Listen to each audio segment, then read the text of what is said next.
اعوذ باللہ من الشیطان الرجیم بسم اللہ الرحمن الرحیم الحمد للہ رب العالمین الصلاة والسلام علی اشرف الانبیاء والمرسلین اما بعد فقد قال اللہ تبارک و تعالی فی القرآن المجید والفرقان الحمید وقولہ الحق بسم اللہ الرحمن الرحیم ھذا یوم ینفع صادقین صدقہم۔ سامعین کرام السلام علیکم۔ آج ہم جس عنوان کو زیر بحث لا رہے ہیں، سنا تو ہے اکثر صاحبان نے، لیکن دوبارہ یاد دہانی کے لیے، کیونکہ اس دنیا میں ہم آئے ہیں اور ہماری منزل آخرت ہے، دنیا ختم ہونے والی ہے۔ آج وہی عنوان ہے سورہ اسرافیل کا بیان کہ سورہ اسرافیل کیا ہے، کیسے دنیا ختم ہوگی، کیونکہ جب یہ قیامت آئے گی تو پہلے یہ زمین و آسمان سب چیزیں اللہ تعالیٰ ختم کر دے گا۔ اس سورہ اسرافیل کے ذریعے تو آج اس کی وضاحت ہوگی کہ کیسے اس کی بناوٹ ہے، کیسے دنیا ختم ہو جائے گی۔ اللہ کے مقرب ملائک، بڑے عظیم ملائکہ میں سے 4 بڑے جو ہیں، ان میں جناب حضرت جبرائیل ہے، حضرت اسرافیل ہے، حضرت میکائیل ہے اور حضرت عزرائیل ہے۔ ان کی اپنی اپنی ڈیوٹی ہے۔ جیسے جناب جبرائیل وحی لے کر آتے تھے انبیاء پر، اور اسی طرح جناب عزرائیل کا کام سب جانتی ہے کہ اس کی ڈیوٹی ہے روح کا قبض کرنا۔ اب ہے اسرافیل اور اس کے ساتھ ہے سورہ اسرافیل۔ یہ کیا ہے؟ روایت میں ہے کہ علی ابن ابراہیم سے روایت ہے کہ حضرت امام زین العابدین سے لوگوں نے پوچھا کہ سورہ اسرافیل کیا ہے؟ آپ نے ارشاد فرمایا اسرافیل کی سور کی 2 شاخیں ہیں، دونوں میں اتنا فاصلہ ہے جتنا زمین سے آسمان تک۔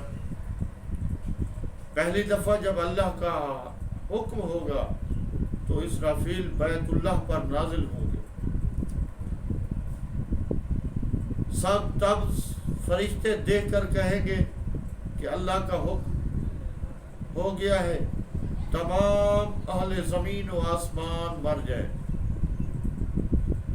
پھر اسرافیل کعبہ کی طرف رخ کر کے سور پھونکیں گے، زمین کی جانب والی شاخ کی آواز سن کر تمام جاندار چیزیں جو زمین پر ہیں مر جائیں گی۔ پھر جانب آسمان کی شاخ کی آواز سن کر تمام اہل آسمان مر جائیں گے۔ اس وقت خدا کے حکم سے اسرافیل بھی مر جائیں گے۔ پھر آسمانوں اور پہاڑوں کو حکم ہوگا، سب ریزہ ریزہ ہو جائیں، وہ گرد کی طرح ہوا میں اڑ جائیں گے۔ پھر بجائے زمین کے ایک نئی زمین جس پر گناہ نہیں ہوں گے خداوند تعالیٰ پیدا کرے گا۔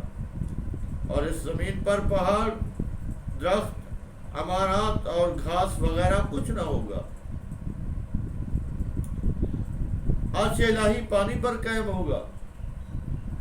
اس وقت خداوند تعالیٰ بلند آواز سے ارشاد فرمائے گا، لمن الملک اليوم، آج کس کی بادشاہی؟ اس وقت کوئی بھی جواب دینے والا نہ ہوگا، تو خود ہی اس وقت ارشاد فرمائے گا اللہ تعالی، للہ الواحد القہار، اللہ واحد و قہار کی بادشاہی ہے۔ میں نے اپنے بندوں سے وعدہ کیا تھا کہ دیکھو ایک دن قیامت آنی ہے، ہر چیز ختم ہو جائے گی، نہ آسمان رہے گا، نہ زمین رہے گی، نہ بلند و بالا پہاڑ اور نہ درخت۔ آج میں نے یہی چیز بتا دی ہے۔ لوگ اس وقت کچھ تو یقین کرتے تھے اور کچھ نہیں کرتے۔ آج کون ہے میرے سوا خدا کا ارشاد ہوگا کہ زمین اور کائنات کا مالک صرف خدا ہے اور اس کی ہی بادشاہی ہے۔ میں نے تمام مخلوق کو مار دیا اور نیست و نابود کر دیا، اب میرے سوا کوئی خدا نہیں اور نہ میرا کوئی شریک اور وزیر ہے۔ میں نے اپنی قدرت کاملہ سے سب کو زندہ کیا تھا، پھر سب کو مار ڈالا اور اپنی مشیت و ارادے سے زندہ کروں گا۔ اس وقت قدرت خدا سے سور کی آواز نکلے گی جس سے تمام اہل و زمین و آسمان زندہ ہو جائیں گے۔ پھر میکائیل سور سے آواز دیں گے، اس سے اہل زمین حاضر ہوں گے، فرشتے بہشت و دوزخ کو حاضر کریں گے، تمام مخلوق حساب کے لیے حاضر ہوگی۔ یہ فرما کر حضرت پر دقت طاری ہو گئی، رونے لگے، بے ہوش ہو گئے، محسوس ہوتا تھا سانس نہیں آئے، اور بہت دیر تک گریہ فرماتے رہے۔ جناب رسول خدا سے روایت ہے کہ قیامت کے روز اللہ تعالیٰ ملک الموت سے فرمائے گا، اے ملک الموت، جس طرح تو نے سب کو موت کا تلخ گھونٹ پلایا، آج تجھے بھی اس کا مزہ چکھاتا ہوں۔ تو اللہ تعالیٰ اسے بھی موت دے دے۔ ہاں، اسی طرح حضرت امام جعفر صادق سے منقول ہے کہ اللہ تعالیٰ اپنی خلقت کو دوبارہ زندہ کرے گا، آسمان کو ہوگا 40 روز تک برستا رہے، پھر سب کے ریزے جمع کر کے عذاب پیدا کرے گا،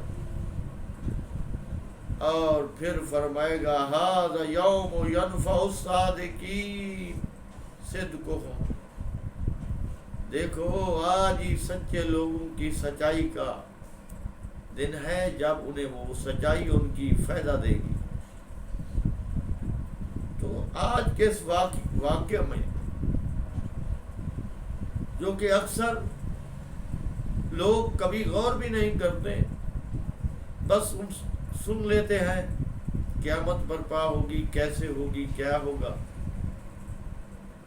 دیکھیے، ان چیزوں کا ذکر ضروری ہوتا ہے، جس طرح اللہ تعالیٰ نے بارہا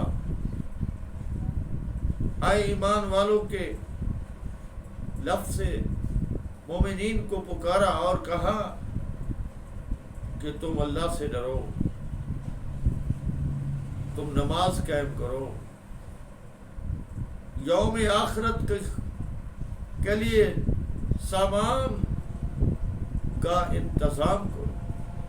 یعنی بار بار اللہ تعالیٰ یاد دہانی کراتا ہے، اور انبیاء کا کام بھی یہی تھا کہ لوگوں کو بتائیں بھئی یہ دنیا فانی ہے، اور کیسے کئی منازل ہیں، ایسے منازل بھی ہیں جیسے صراط مستقیم.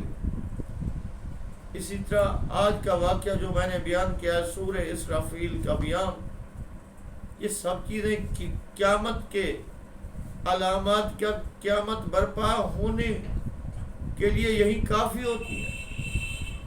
یہی قیامت ہوگی کہ سب چیزیں ختم ہو جائیں گی، اور جو کچھ اللہ نے اپنی مقدس کتاب میں فرمایا ہے وہ سچ اور حق ہے، اس میں کوئی شک نہیں. لہذا ہمیں ان چیزوں کو اپنے ذہن میں ضرور فکر ان کے بارے میں کرنی چاہیے، ہر روز فکر آخرت کرنی چاہیے. ہمارے ذہن میں قیامت کا دن ہونا چاہیے، بے حساب کتاب ہوگا، تب ہمارے پاس کون ہوگا؟ ہمارے ساتھ صرف ہمارے اعمال ہوں گے، اور وہ بھی اعمال صالح جو ہیں. یہی گزارش ہے کہ ہم اپنی آخرت کو نہ بھولیں. ہم وہ مشکل ترین جو منازل آنے والی ہے موت کے بعد، ان کو نہ بھولیں. یاد رکھیں، جو لوگ یاد رکھتے ہیں، ان کی فکر کرتے ہیں، وہ دنیا کی رنگینوں میں مشغول نہیں ہوتے، بلکہ انہیں فکر آخرت ہوتی ہے، اور پھر وہ اللہ کے احکام کی مکمل پیروی بھی کرتے ہیں، عمل بھی کرتے ہیں. اللہ تعالی ہم سب کو اپنے دین پر قائم رہنے اور اس پر عمل کرنے کی توفیق عطا فرمائے. آمین ثم آمین.